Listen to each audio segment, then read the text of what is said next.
bom dia a todos. Que nosso Senhor Jesus Cristo nos abençoe e nos envolva na sua santa paz. Para mim é motivo de honra estar aqui com vocês por primeira vez.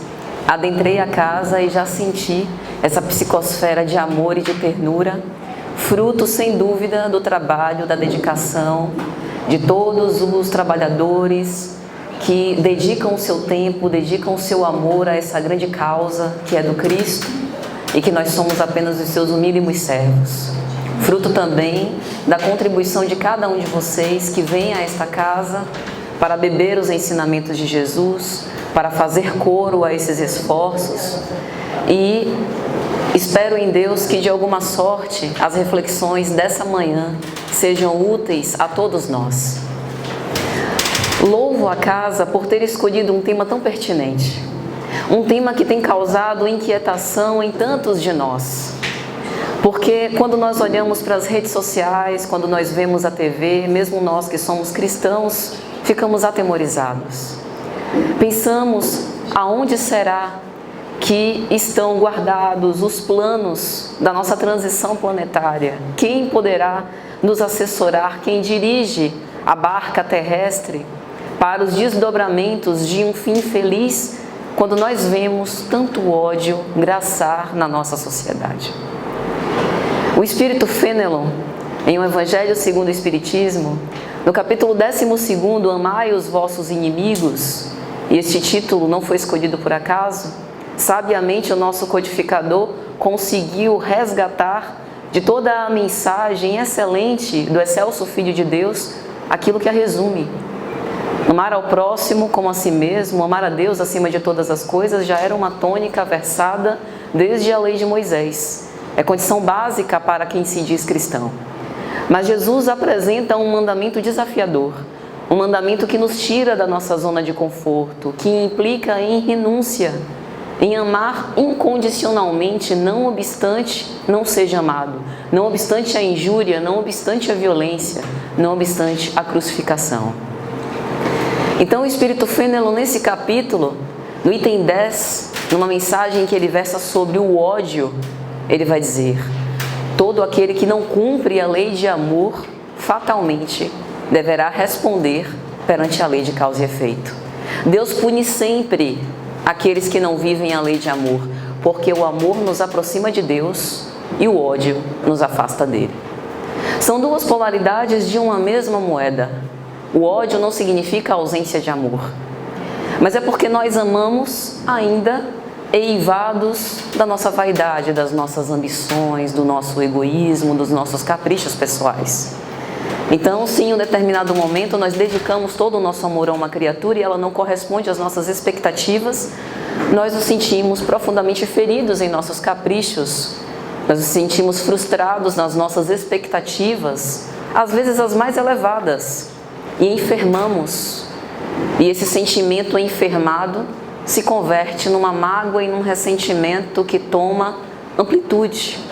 E essa amplitude muitas vezes se desenvolve através dos atos de violência para si mesmo primeiro.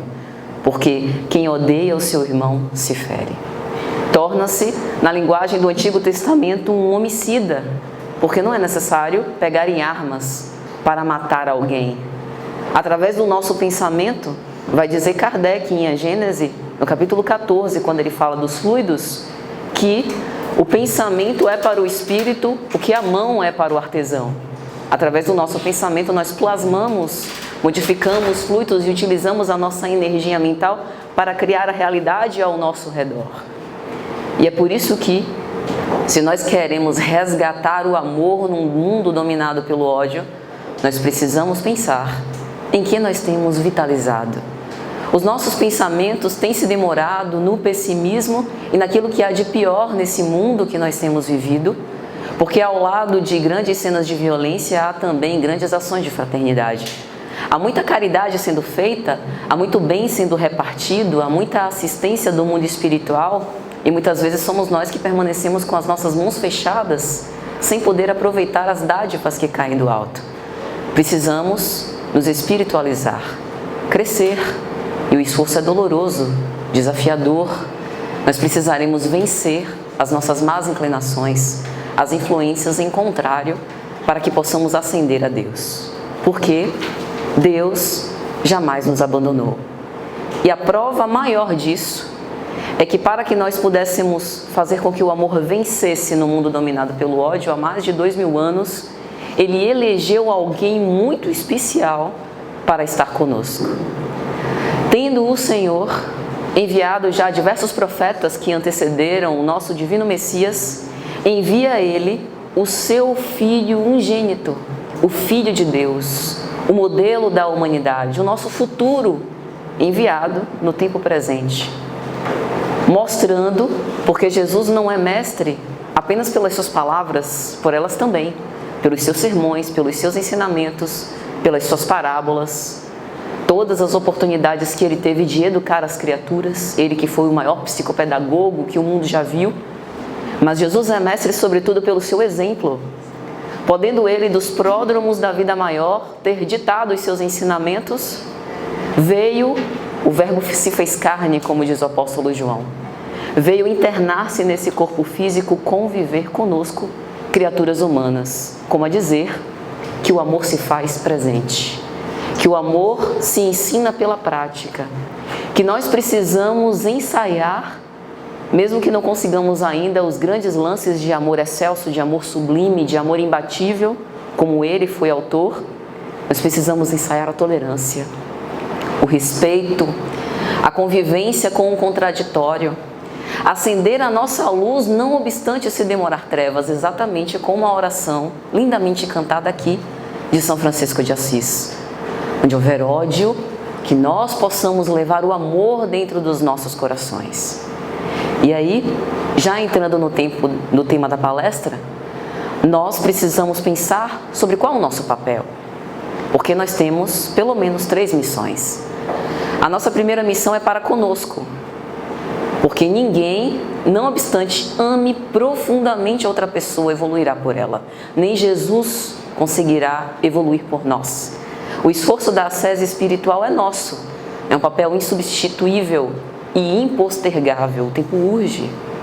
Então nós precisamos trabalhar pelo nosso crescimento. Este é o alto amor. O amor próprio tão propagandeado na nossa sociedade, que muitas vezes é sinônimo de descartar as relações, tratar as pessoas como se fossem coisas desprezáveis. Isso não tem nada a ver com o verdadeiro alto amor. Alto amor é eu permanecer nas relações, mesmo que dolorosas, principalmente as familiares. Se eu vejo ali um motivo para crescer, um motivo para que eu possa evoluir, para encontrar-me mais tarde com Deus. Então a nossa primeira missão é essa, saber escolher. Quais são as ações pertinentes com a lei de amor que eu quero viver, com a lei do Cristo que eu digo amar. O que é possível que eu possa fazer com os recursos que eu tenho no tempo presente da vivência desse Evangelho, que é uma mensagem muito mais ampla. O que está nas minhas capacidades? Porque às vezes a gente subestima as nossas capacidades.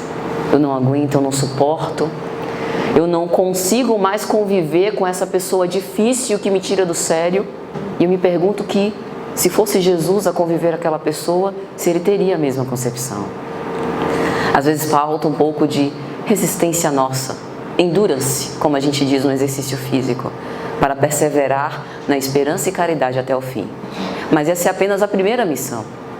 A nossa segunda missão é no nosso contexto familiar. Deus não erra de endereço, portanto nós estamos reencarnados com o reflexo das nossas reencarnações. Como as reencarnações são solidárias e são o móvel da evolução, eu reencarno com aqueles os quais são os meus professores. Dentro da célula familiar, eu tenho uma resposta sobre o meu objetivo de vida, sobre aquilo que eu preciso melhorar, sobre os pontos nos quais eu preciso me aprimorar e que provavelmente eu venho caindo nas últimas reencarnações. São os desafios. A nossa longa e dolorosa caminhada pelo egoísmo fez com que nós fôssemos herdeiros de nós mesmos. E nós trazemos para o contexto familiar conflitos existenciais que muitas vezes se demoram ao longo de anos. E veja como Deus é bom, como a justiça divina é todo amor, para que nós possamos recapitular os nossos débitos, nosso endividamento, pagar as nossas dívidas, Ele nos recolhe num seio amoroso entre pessoas que podem ter sido os nossos adversários ou que são os nossos amigos, que estão ali para que possam nos ajudar a crescer, e nós também. É por isso que irmã Eulália, no Evangelho segundo o Espiritismo, vai dizer: a caridade moral consiste em suportar-vos uns aos outros, e é o que menos fazeis nesse planeta de provas e expiações. Suportar aqui no sentido de dar suporte, de ajudar a soerguer, de não ver apenas o lado negativo, porque imperfeição todo mundo tem, mas qualidade também. Não há nenhum de nós encarnado sobre a terra que não tenha uma virtude que seja, por mais pequena, por mais ainda precisando se desenvolver, nós sempre temos o lado bom. E amar é isso. Não obstante todas as imperfeições, eu escolho ver o lado bom. É uma forma diferente de ver a vida, uma forma mais fraterna, mais amorosa. Então, no livro Constelação Familiar, diferente aqui do conceito de constelação familiar de Bert Hellinger, que é um psicoterapeuta que merece a nossa consideração, mas nessa obra de Joana, a constelação familiar, ela vai nos lembrar justamente desse contexto no qual nós nascemos quando internados em um seio familiar. Cada um com o seu papel social, pai, mãe, filho, cônjuge, marido, mulher, tem uma participação nessa missão familiar. E aí ela vai dizer uma frase que sintetiza bem o tema da nossa palestra. Desamor entre os povos, consequência dos conflitos existenciais no núcleo familiar. É perfeita essa afirmação, porque é exatamente isso. Joana vai dizer: a família é a base fundamental sobre a qual se ergue o imenso edifício da sociedade. Dito de outra forma, isso significa: se nós estamos vendo conflitos armados entre os povos, se nós temos observado ao longo desses tempos guerras civis, guerras mundiais, tanto ódio sendo despejado, às vezes por mal entendidos, pequenas desavenças, pequenas diferenças de opinião, isso não se dá de outra forma, senão porque, dentro do seio familiar, nós estamos sendo ineficientes, estamos amando de forma pequena. Nós precisamos amar mais. Nós estamos amando pouco. A nossa responsabilidade como pais e mães que recebemos no nosso seio um espírito imortal que reencarna naquela posição, precisa da nossa atenção, precisa da nossa vigilância para que nós possamos podar nos pontos de imperfeição, nos pequenos traços de egoísmo e de orgulho que toda criança desde cedo apresenta.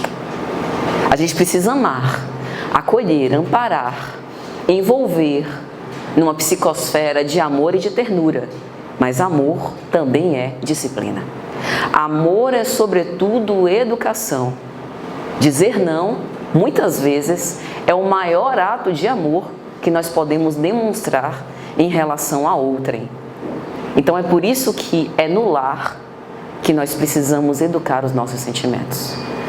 Para que, formando no lar um cidadão de bem, e veja que aqui não são apenas palavras. Lembra do exemplo do Cristo, que é mestre não apenas pelo que disse, mas sobretudo pelo que fez? Joana de Ângeles tem uma mensagem que vai dizer: e também pelo que não fez, e também pelo que não disse. Tudo que Jesus disse provam a missão excelsa que ele tinha, tudo que ele fez também, mas também aquilo que ele não disse, aquilo que ele não fez. Os grandes atos de renúncia, quando ele poderia acabar com aquela cena trágica da crucificação, quando ele poderia ter explicado a verdade a Pilatos, que criança espiritual não conseguiria entender, e ele se cala para dar tempo ao tempo, dando a demonstração de excelente humildade, mostrando que o maior de todos veio para servir e não para ser servido. Ele rebaixa-se perante a crueldade humana para ensinar que o amor é paciente, que o amor tudo espera, o amor tudo suporta, o amor crê porque sabe que é a tônica da criação. E às vezes a gente esquece disso dentro de casa.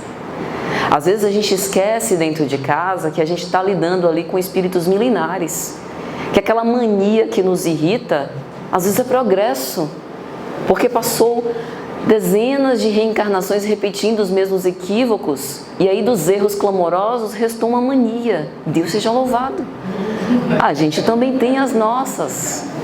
É interessante o perdão, porque às vezes a gente vê um sacrifício tremendo em perdoar, em precisar renunciar, e o perdão que as outras pessoas têm para conosco, que às vezes são coisas irritantes que nós fazemos, que nós falamos, a forma com as quais agimos, e no silêncio humilde da compreensão fraternal, essas pessoas nos perdoam sem que nem a gente fique sabendo dos nossos equívocos. A vida em sociedade, ela requer essas demonstrações de respeito, porque amar é respeitar. É por isso que quando a gente fala em amor aos nossos adversários, no próprio Evangelho, Kardec vai explicar, não se espera para o seu inimigo o desvelo como uma mãe tem pelo seu filho que profundamente ama, mas o respeito, não querer que lhe suceda o mal, deixar a ele o livre-arbítrio concedido por Deus para que ele tenha suas experiências e para que ele faça o que ele quiser, ainda que seja não amar você, ainda que seja desprezá-lo e humilhá-lo. Então, meus amigos, é dentro da família que nós vamos aprender a conviver, aprender a respeitar com quem pensa diferente, aprender a conviver com quem não consegue nos compreender as nossas convicções, com quem não nos suscita amor, porque às vezes a gente está ali vivendo diariamente com os nossos antigos adversários. E essa é a ferramenta do alto para a gente dissolver esses ódios, esses ressentimentos, porque todos os dias acordando ao lado daquela pessoa é impossível não perceber as virtudes que ela tem. E aí a gente começa com uma grande antipatia, e à medida que o tempo passa e que a gente também vai empregando a nossa boa vontade, porque em tudo tem que haver o nosso querer, a gente percebe que aquela pessoa não é tão má assim, que na verdade foi um problema de perspectiva. A gente analisava ela por uma dimensão muito descaridosa de nossa parte. E assim a gente vai dissolvendo esses grandes tramas. O lar pode ser então esses laços de elevação e alegria ou algemas de constrangimento e profunda aversão. Às vezes a gente rouba a autonomia dos nossos filhos. Isso não é amar. O amor do Cristo em todos os momentos conferia autonomia e responsabilidade aos indivíduos. Então, mulher, para a mulher flagrada em adultério, eles não te condenaram? Não, Senhor. Então eu também não te condeno. Vai e não tornes a pecar. Empoderou-a, ergueu-a, dignificando-a. Ela que era quase um trapo humano, prestes a ser apedrejada, largada ao chão, ele a soergueu e conferiu a ela a responsabilidade pelos seus atos, para que ela mesma não cavasse delinquências morais que precisaria reparar mais tarde. Quando alguém ia para ele pedindo uma cura, que queres tu que eu faça? Veja só, nós estamos falando do Messias, do nosso Senhor, que porta-se como se fosse aquele que está nos servindo. O que queres que eu faça por você? Em que eu posso te sentir útil? Veja a postura de humildade. Para que isso? Para que nós pudéssemos refletir sobre quais são as condições, quais são as nossas expectativas, o que é que a gente espera de Deus, o que eu posso fazer com os recursos que eu tenho, com os potenciais que eu já trago na minha alma, para que eu seja responsável pela cura das minhas doenças. Porque se toda enfermidade tem como raiz causas espirituais, sou eu que preciso mudar muitas vezes o meu pensamento, as minhas intenções de vida, as minhas palavras, os meus atos, o meu comportamento para ter um comportamento mais saudável.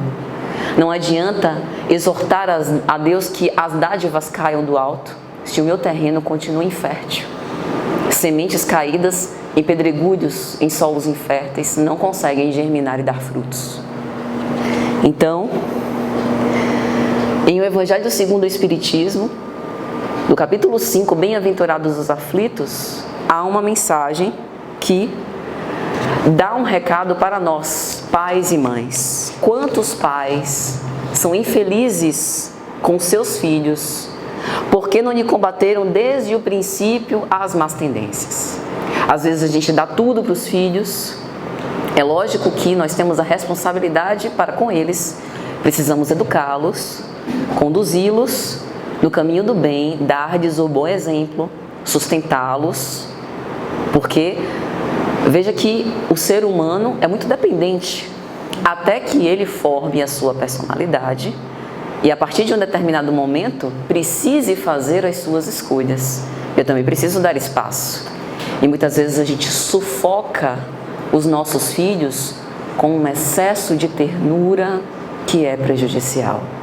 Veja bem, não significa tratar os filhos com aspereza, com brutalidade, com ignorância. Pelo contrário, nós temos o dever de amar sempre. Mas às vezes nós roubamos dos nossos filhos a responsabilidade pelas suas atitudes. O nosso excesso de iniciativa retira-lhes a possibilidade de ter as pequenas frustrações que vai gerar a tolerância ao contraditório. E aí mais tarde a gente vê no noticiário aqueles crimes passionais. Eu assassinei a minha companheira porque nós vivemos juntos durante muitos anos e ela em um determinado momento decidiu apartar-se de mim e eu não permito porque eu a amo. Que espécie de amor é esse?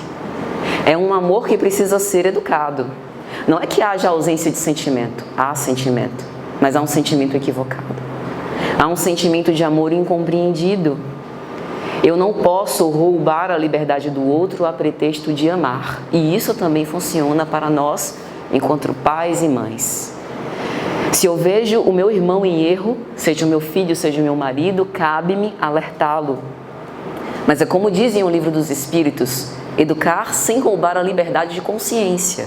Educar a exemplo de Jesus, com amor, com paciência, depositando a semente e deixando que o tempo se encarregue daquela semente germinar e dar bons frutos, se a pessoa quiser. Porque pode levar muito tempo. E nós não devemos nos preocupar excessivamente com a colheita, e sim com a sementeira. Porque em relação a essa sementeira que nós seremos cobrados, porque invariavelmente os nossos filhos são os nossos talentos. Os talentos que Deus nos confiou para que nós pudéssemos multiplicá-los, fazê-los crescer. E pensar que mais do que as palavras, os nossos filhos são influenciados pelo nosso magnetismo indutivo. Então, se eu falo algo e o meu discurso é dissonante da minha prática, não adianta. Porque nós somos muito mais impregnados pela energia irradiante do nosso bom exemplo. Um exemplo vale mais do que muitos discursos eloquentes. E aí, nessa mensagem do Evangelho segundo o Espiritismo, ele continua falando sobre a ingratidão. Por fraqueza ou indiferença, os pais deixaram que neles, nos seus filhos, fossem desenvolvidos os germens do orgulho, do egoísmo, da tola vaidade que produzem a secura no coração. E aí ele continua dizendo: não vos admireis, pais, se mais tarde fordes pagos com a ingratidão. Às vezes a gente não estimula o nosso filho ao trabalho. Não é apologia ao trabalho infantil, pegar cedo na enxada, deixar de estudar, nada disso. Mas os pequenos afazeres domésticos, as pequenas responsabilidades, saber que a sua força pode ser útil, que você não necessariamente precisa viver na dependência de outra pessoa, que você precisa se estimular para ocupar o seu dia com coisas edificantes, para não ficar com a sua mente sendo presa de influências perversas. Porque nós todos somos antenas psíquicas. Nós estamos o tempo inteiro emitindo vibrações, pensamentos, sendo influenciados e influenciando os outros. Então é uma mera questão de sintonia. Influência sempre teremos, mas somos nós que escolhemos em que faixa vamos nos demorar. E em qualquer assunto, nós sempre seremos a soma de muitos, orando, assistindo palestra, assistindo novela, amando, odiando, cometendo crimes, seja para aquilo que é bom, útil, agregador, edificante, seja para aquilo que é delinquente, que é criminoso. Mentes se associarão conosco e formarão um vulto para o nosso desejo, porque nós estamos juntos, sabemos pelo Espiritismo que o Espiritismo matou a solidão. Então nós nunca, em parte alguma, das imensas moradas na casa do Pai, nós estaremos sozinhos. Jamais. Então, nós precisamos entender que os nossos filhos são como uma argila frágil nas nossas mãos. E nós somos esse oleiro, o oleiro que vai dar forma, que vai influenciar, que vai impregnar com a psicosfera do lar. Então aqui a gente pode pensar que as minhas discussões e desavenças com o companheiro, mesmo que o meu filho não ouça, veja como anda a psicosfera e a harmonia do ambiente doméstico, que é onde ele está irmanado. Se o lar é essa edificação dos melhores sentimentos, eu também preciso contribuir para a sanidade, para a higiene desse ambiente onde os meus filhos estão. E prepará-los para as lutas. Porque num planeta de provas e expiações, o que mais a gente tem é lutas a cumprir. As provas redentoras. Nós precisamos fortificar os nossos filhos para que eles tenham responsabilidade emocional para lidar com as situações, que às vezes o desejo que ele acalenta será negado pelas circunstâncias da vida, pelos desígnios de Deus, e eu preciso aceitar, eu preciso obedecer, fazer o que estiver na minha disposição, ao meu alcance, para que eu possa crescer e colaborar para o crescimento dos outros, mas também entender que eu sou responsável pelas esperanças que eu deposito nos corações, pelos atos da minha vida, pelas minhas próprias escolhas. E que, portanto, eu preciso honrar com aquilo que eu faço e que eu escolho para a minha existência. Noções de justiça, de trabalho, de paciência, de tolerância e de respeito, que valem para qualquer lugar.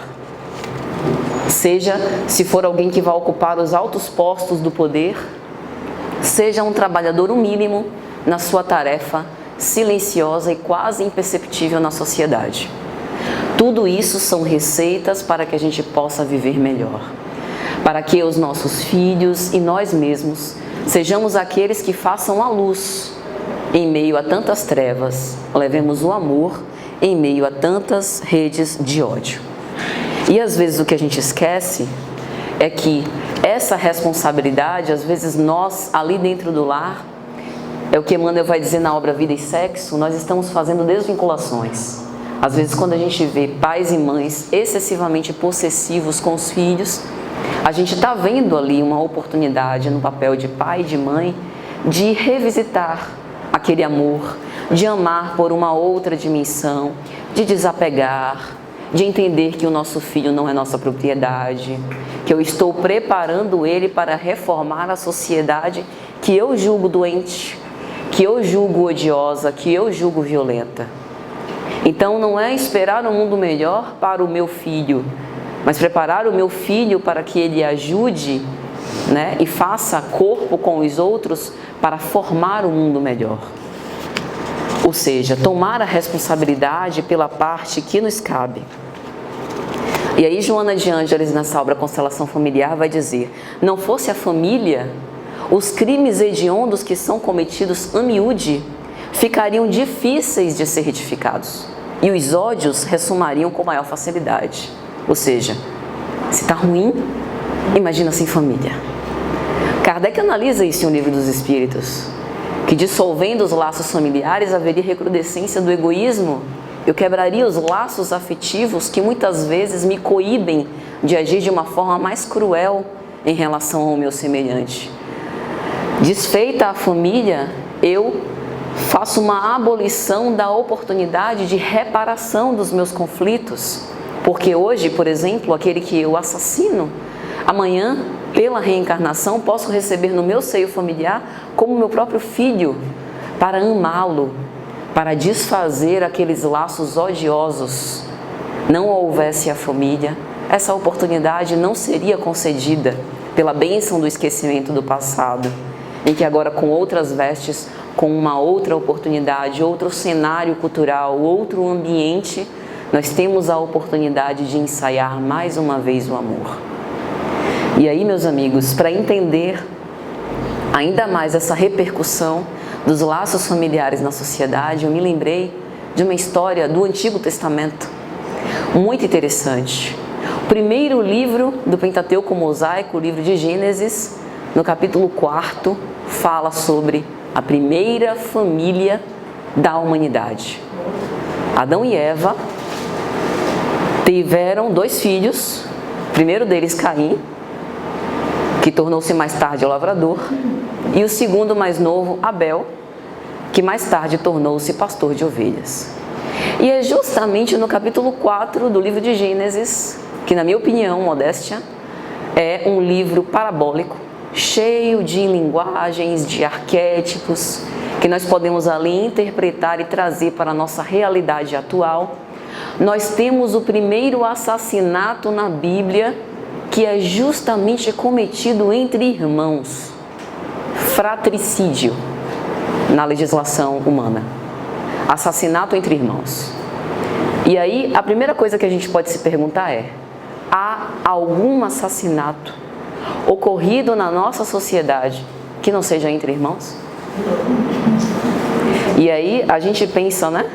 Essa primeira família, essa célula inicial de Adão e Eva, como o símbolo da família universal, o símbolo da nossa família, da família humana, que tem como origem os frutos desse relacionamento, desse consórcio, que extinguem a vida dos seus semelhantes. Nós, comparando com a fraternidade universal, com a nossa grande família, que é a família da humanidade, todo crime que nós cometemos é um crime contra o nosso semelhante, contra o nosso próximo. Se somos todos filhos de Deus, somos todos irmãos perante os olhos do Senhor.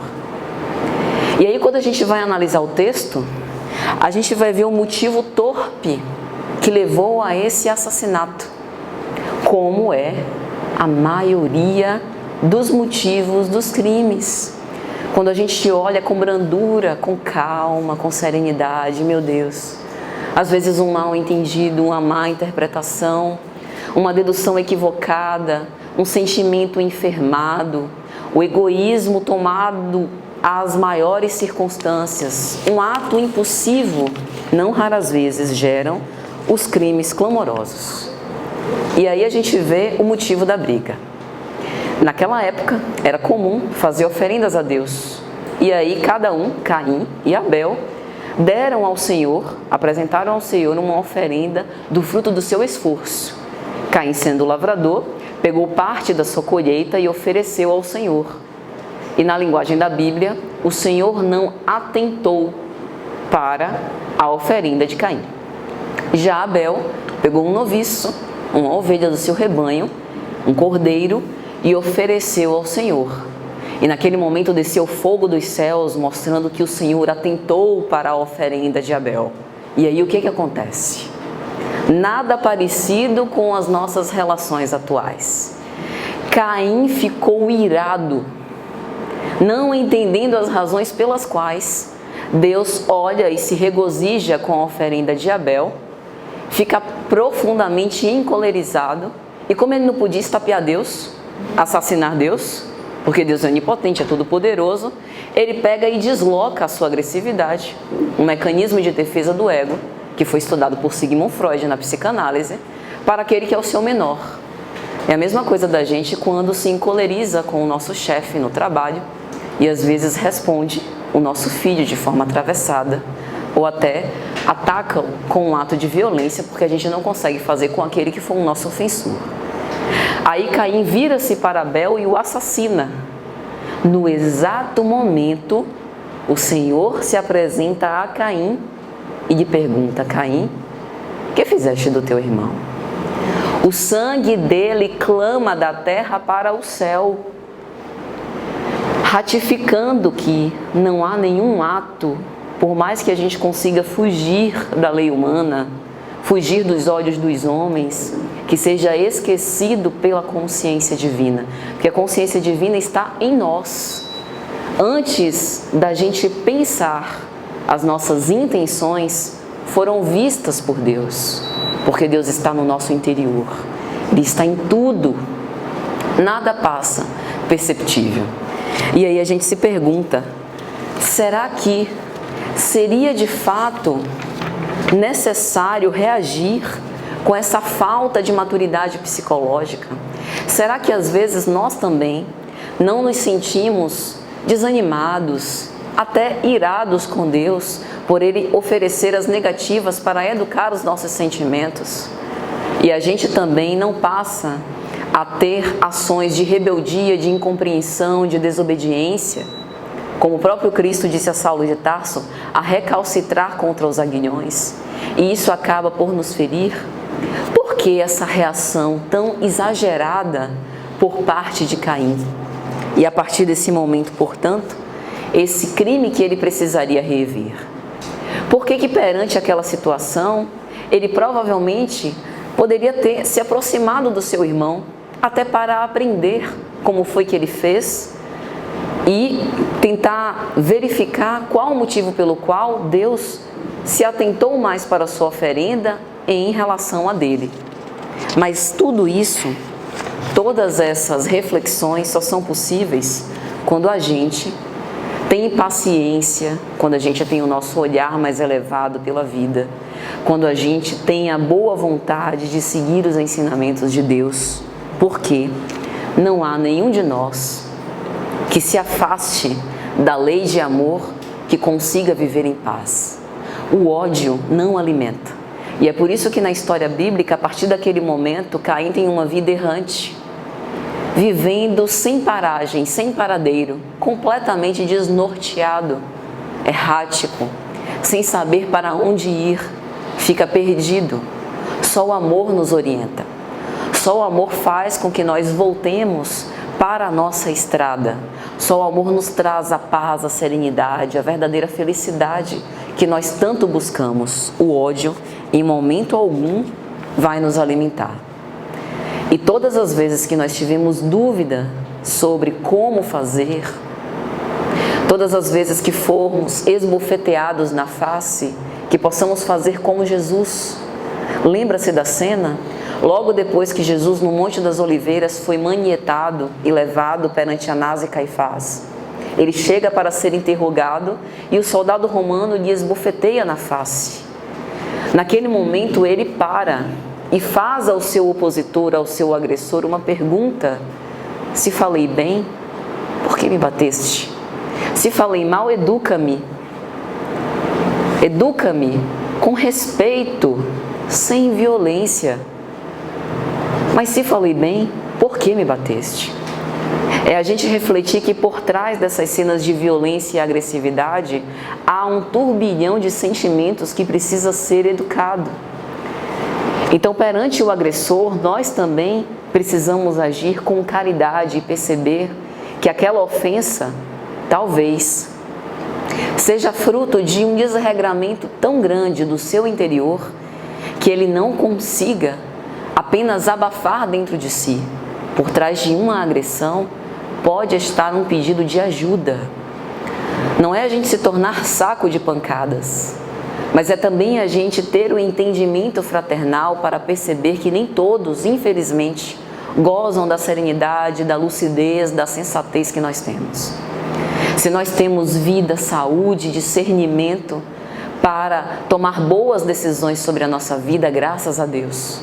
Funcionemos então como colaboradores para esse mundo em que há tanto desalinho, principalmente em relação àqueles que deveriam nos orientar o povo. Que nós possamos nos reunir em orações para que o destino de todos possa ter uma boa finalidade, para que a gente possa fazer dentro do nosso lar a mudança que nós esperamos no mundo, para que a gente possa coibir aquelas pequenas imperfeições, para que isso não gere delitos maiores, para que a gente não tenha uma desestrutura de uma célula que é santa, que foi apresentada por Deus como uma oportunidade para que nós possamos reaver equívocos. Então, se nós tivermos dúvida em qualquer momento sobre o que fazer, que a caridade seja o nosso guia. A caridade é boa conselheira. Ela nos ensina a calar quando nós somos injuriados para não nos defender. Ela nos ensina a falar quando for necessário para dar uma orientação àquele que esteja sob a nossa responsabilidade. Ela nos ensina a amar e acolher onde se demorem essas cenas de ódio e de violência. Como diz João no seu Evangelho, nisto conhecemos o amor. Ele deu a sua vida por nós. E nós também devemos dar a nossa vida pelos nossos irmãos. Aqui não precisa ser tomado ao pé da letra. De nós, numa atitude de mártir, nos entregarmos em holocausto. E se tem uma arma apontada para o nosso irmão, a gente abre o peito e recebe a bala no nosso peito para salvaguardar a vida. Isso também. Mas a gente pode fazer as pequenas renúncias que não necessariamente chegam a este ponto. Dar a vida pelo nosso irmão é permitir-se amar, mesmo que o outro nos gere uma aflição. Amar, não obstante ser martirizado. Ser pago pela ingratidão, ser magoado, porque relacionamento é isso, principalmente relacionamento familiar. É a gente se preparar para perdoar sempre, todos os dias, todas as horas, porque nós seremos ofendidos. Isso é certeza. Nas relações mais próximas, é que nós deixamos que as nossas emoções mais profundas emerjam do interior da nossa alma. Uma alma de tantos anos em erro, que ainda conserva as suas imperfeições, que ainda conserva aquelas palavras descaridosas, que ofendem e que acabam por ferir. Mas amar é ser ferido e no momento subsequente entender que talvez não tenha sido aquilo que a pessoa quis, ou talvez mesmo que tenha sido de propósito, aquele mal é dela. Aquele sentimento de crueldade, de humilhar o outro, é dela. Eu preciso fazer diferente. Não é o outro quem define a métrica de quem eu sou eu que defino o que eu faço. Amo, não obstante rejeição, amo, não obstante ingratidão. Porque nós não estamos fazendo isso exatamente uns pelos outros. Nós estamos fazendo isso para o nosso crescimento espiritual. Nós estamos fazendo isso copiando o modelo divino que permitiu ser crucificado, que deu a sua própria vida para nos salvar. A salvação que o Cristo nos promete é justamente nos mostrar que vale a pena tudo suportar. Porque no final, nós herdaremos a vida eterna. Teremos infinitas possibilidades de reaver equívocos, de recuperar as nossas faltas, porque a vida é um ato contínuo. A vida continua, não se encerra nessa temporada física. E, portanto, nós precisamos confiar. Portanto, meus amigos, se está doendo, está normal. É da nossa experiência. Se está doendo, a gente está amando pouco. Tem que amar mais. Tem uma mensagem de Sansão, amar o próximo como a si mesmo, que ele vai dizer: amai-vos muito para serdes amados. Exatamente como a oração de São Francisco.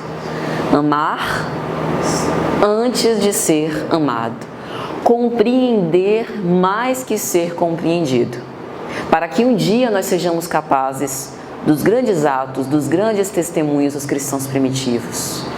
Para que um dia nós estejamos perfeitamente afinizados com o Pai, como Jesus, que segundo Kardec era o próprio médium de Deus. refletindo no seu espírito todos os ensinamentos, todas as vontades do Pai. Então, amigos, nós vemos que nessa figura mitológica de Abel e de Caim, nós temos ali um modelo, que a gente chama na psicologia de arquétipo. Abel como arquétipo da verdade, do belo, do bom, do humilde, da vontade de Deus. Caim não como um arquétipo da maldade, porque nenhum de nós somos maus. Nós estamos imperfeitos, estamos enganados.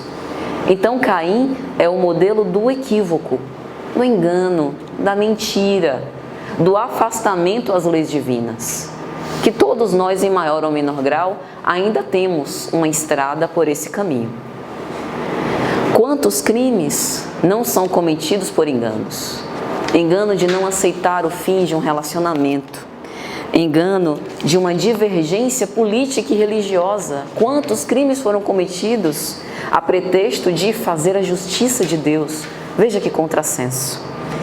Crimes por fazer a justiça pelas próprias mãos, por não aceitar a opção sexual dos outros, às vezes por uma diferença de posição social. Crimes porque alguém está na miséria. Isso é terrível da gente pensar. Crimes por descontrole, por querer estender o seu poder ou domínio sobre um povo. Crimes por egoísmo. Quando, por exemplo, numa disputa de herança, quantos casos na literatura mediúnica de extinção da vida do meu irmão para eu me apoderar sozinha da herança? Egoísmo por avareza. Crimes como o infanticídio, o aborto voluntário, em que às vezes eu quero a liberdade da minha vida, não quero ter a responsabilidade de alguém. Crimes hediondos. Mas acima de tudo isso, nós temos uma potencialidade que precisa ser desenvolvida por nós. E essa potencialidade está no amor. E já caminhando para o final, pensemos em Jesus. Na dúvida sobre por onde seguir, sobre qual caminho nós deveremos traçar, pensemos que Jesus não quis compactuar ou competir com os poderosos da época. Ele se cercou dos simples e ignorantes, dos aflitos, daqueles que tinham o seu coração mais permeável aos ensinamentos divinos e que buscavam uma consolação. Ele nos ensinou a renúncia de nós mesmos, o amor mais profundo, o amor mais puro. E é interessante porque ele disse uma frase num contexto específico que às vezes nos causa estranheza. Jesus estava com os seus apóstolos numa reunião como essa, em que ele fazia curas e falava sobre os seus ensinamentos, e o seu pai e a sua mãe e os seus irmãos estavam à porta. E havia um adensamento de pessoas, não tinha condição dele se levantar para atender, e então avisam-no: Senhor, sua mãe e seus irmãos aí estão, querem falar-lhe. E ele naquele momento, para dar um ensinamento, pergunta: quem é minha mãe? Quem são meus irmãos? Isso é interessante para o nosso tema. Por quê? Em momento algum nós vimos Jesus abominar a família, muito pelo contrário. Ele sempre enalteceu a célula familiar a um apogeu, mostrando que é justamente com este nosso cuidado dentro da família que nós podemos educar os nossos sentimentos e crescer para o divino. Mas naquele momento ele diz: os nossos laços consanguíneos, os nossos laços familiares são um meio e não um fim em si mesmo, para laços que se perpetuarão, para laços espirituais que vão se abarcar para a humanidade toda. Jesus veio nos ensinando não privilégio de raças, de família, para os meus tudo, para os de fora nada. Ele veio nos ensinar a fraternidade verdadeira, a fraternidade essencial, o amor estendido a cada um e a todos. Pensemos nisso e, na dúvida, sigamos conforme Jesus. Muita paz a todos. Patrícia, qual é o limite? Qual o limite do amor? Vamos supor, você trouxe as questões familiares. Eu estou num relacionamento que é agressivo, é violento, ou o meu companheiro, ele me trai muito, não tem respeito. Até que ponto, por amor, eu tenho que suportar certas situações humilhantes nessa situação, nesse relacionamento? Certo. Muito boa questão. Veja, Jesus nunca arbitrou no fórum íntimo das criaturas, né? Ele sempre, no seu amor, responsabilidade, no seu amor, autonomia, entendendo que cada um de nós tem as suas resistências individuais, tem o seu arcabouço moral, cultural. A cada um de nós caberá escolher. Antes de nos consorciarmos ou de nos apartarmos de alguém, antes de nos desvincularmos, como a sociedade fala, daquelas relações tóxicas, nós precisamos pensar o seguinte: a minha primeira missão é com a minha felicidade, com a minha integridade. Mas a minha felicidade, a felicidade real que eu devo procurar, não é a felicidade que o mundo oferece e sugere. Porque no mundo, felicidade real é liberdade absoluta, desapego emocional, você viver por si, fruir, o gozo. Mas a minha felicidade é: eu estou crescendo, porque tem uma mensagem de Emmanuel que ele vai dizer: há muita tranquilidade gerando aflição, mas há muita aflição gerando tranquilidade. Se, por exemplo, dentro do meu seio familiar eu tenho desafios relacionais, isso é normal. E, às vezes, pior é eu me desvincular da minha família e viver só no mundo, a pretexto de liberdade e de egoísmo. Mas a resistência individual é quem vai dizer. São as nossas convicções íntimas que vão estabelecer se aquele desafio me é suficiente. Veja que os grandes atos de amor correspondem a uma gradação. Existem as primícias do amor que estão no respeito, na tolerância, isso é a base. Existe um amor que é um amor de pai, um amor de mãe, que é um amor afetuoso, carinhoso, né? De dar atenção às pequenas doçuras e afabilidades da vida, que é uma gradação mais acima. Existe um amor possessivo, em que eu permaneço na relação desde que o outro me entenda, me aceite, me corresponda às minhas expectativas. E existe o amor mais sublime, o amor que tudo suporta, o amor que tudo perdoa, o amor que crê na possibilidade do outro também amadurecer na relação. Porque a gente só cresce em contato com o outro. É no contato com o outro que a gente vê as nossas demandas internas, que a gente analisa as nossas imperfeições. Sozinho, a gente não consegue evoluir moralmente, saibamos disso. E às vezes a gente vê repetições nas relações de problemas que não são exatamente do outro, mas são situações e pessoas que a gente atrai para nós, às vezes para retificar um comportamento interior. Uma postura equivocada que nós vimos arrastando relação após relação. Então é preciso refletir sobre tudo isso e escolher pelo que há de melhor dentro da condição que a gente tem. A palavra continua franqueada. Como eu posso ajudar a minha filha que está em um relacionamento com o marido super ciumento, onde ela veio na minha casa, chorou, abracei, beijei, mas depois que ela saiu e que ele disse a ela, não abriu o evangelho, dei aquela caridade moral, né? Que você falou. O que eu faço para ajudar essa filha? Me diga aí, me ajude. Aí eu ajudar ela. Vamos tentar. Veja, há um momento em que nós temos a responsabilidade pela orientação dos nossos filhos. E há um momento que nós também devemos dar a eles a liberdade deles tomarem as suas decisões. O amor, ele é sobretudo dar suporte. Nós passaremos por dificuldades que nós precisaremos de um ombro amigo para nos acolher. E isso nos dará força para tomar as decisões que às vezes nós vemos postergando. Mas essa ação final é responsabilidade de cada um, porque é cada um que vive aquela situação todo dia, que sabe o quanto aquilo dói ou os benefícios que ela pode fruir de uma perseverança no bem. Lembremos de Joana de Cusa, que na época do Cristo disse: Senhor, Eu abandono a minha família, o meu marido não compreende as minhas resoluções, eu abandono tudo para segui-lo. Não, Joana. Permanece junto ao teu marido, pois ele precisa de ti. Aonde fores, levarás o meu evangelho no seu coração e haverá o tempo em que eu te pedirá o testemunho. Dito e feito, Cusa desencarna antes, ela é martirizada. Então, o que eu diria é o seguinte: dar suporte, dar amor, compreender, fazer um evangelho para que a gente possa interpretar das letras sagradas os ensinamentos para aquela situação, perceber também que há ali uma oportunidade importante da gente estabelecer e estreitar laços.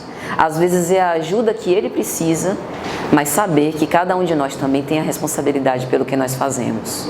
Às vezes, esse auxílio na relação ajuda até como um incentivo para que a pessoa se trate, porque a posse e o amor são dois caminhos completamente diferentes.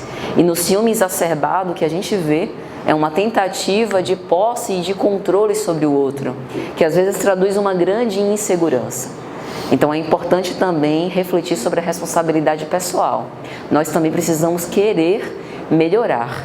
Então, a questão é um pouco mais complexa. Vai de resistência individual, do quanto que eu consigo suportar e dar suporte sem me ferir, né? Sem perder as oportunidades para que eu possa crescer, mas também sem desistir perante os primeiros obstáculos.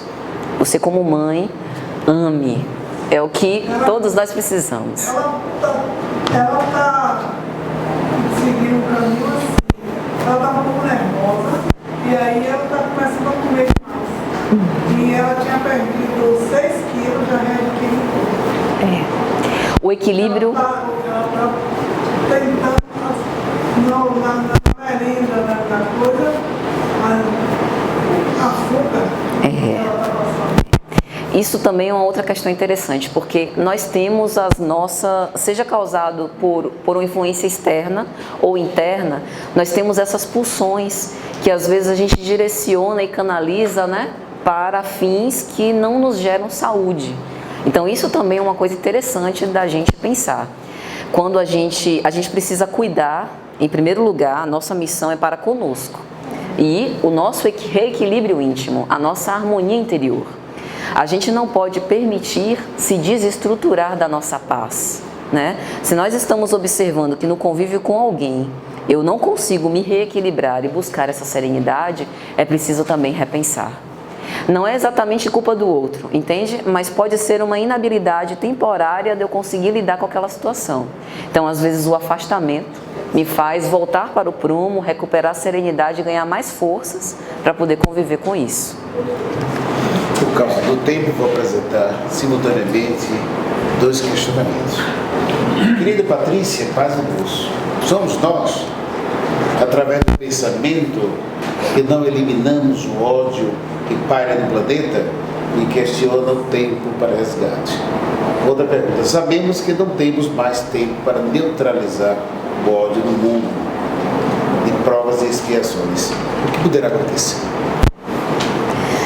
A resposta está no nosso interior. Somos nós que decidiremos o que irá acontecer. O alto destina espíritos vindos de outras esferas, como vai dizer Manuel Filomeno de Miranda, na obra Transição Planetária, de espíritos de outros orbes que reencarnam conosco a título de missão para nos ajudar nessa difícil transição planetária. Mas nós estamos internados num planeta e no derredor da crosta há uma psicosfera que se afina com os nossos pensamentos. Então a primeira pergunta está perfeitamente correta. Nós, pelos nossos pensamentos, engrossamos as longas teias de ódio ou quebramos essas teias com os fios suaves e tênues do amor para poder, com o tempo e à custa do nosso próprio esforço, da nossa coparticipação, em mudar as cenas da nossa sociedade. Veja que Jesus escolhe uma cidade pequena, menor do que Cajazeiras 6, fora dos centros políticos do mundo. Ele escolhe uma época que não tinha grande difusão das redes de comunicações como a gente tem hoje, porque Jesus importava-se não com quantidade, mas com a qualidade. Um coração evangelizado pode iluminar muitos quilômetros de sombra. Vejamos Chico Xavier. Uma pessoa franzina, humilde, o quanto que esse homem colaborou para desfazer essas teias de ódios no mundo. Nós estamos sendo convidados. Então está no nosso querer participar desse processo de maior amor.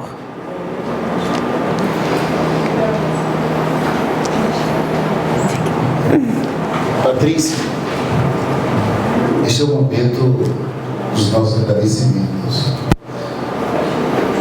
A sua palestra, rica de conteúdo, mesmo sabendo que em todos os continentes é possível detectar focos de conflitos que ameaçam a paz mundial, você aborda o tema desamor entre os povos, consequência dos conflitos especiais do grupo familiar, recorrendo à doutrina espírita e toda a literatura espírita. Você orientou os seguintes termos: que o amor está dentro de cada um, que é possível construir o mundo primeiro construindo o homem. E está na base familiar, a base familiar, o núcleo familiar, o campo para grandes verdadeiras do amor. Então nós estamos agradecidos, todos os participantes agradecidos com o que ouvimos aqui, a beleza e riqueza do conteúdo da sua exposição. Agradeço. Que Deus abençoe Todos os e derrame muitas luzes para continuar esse trabalho de difusão.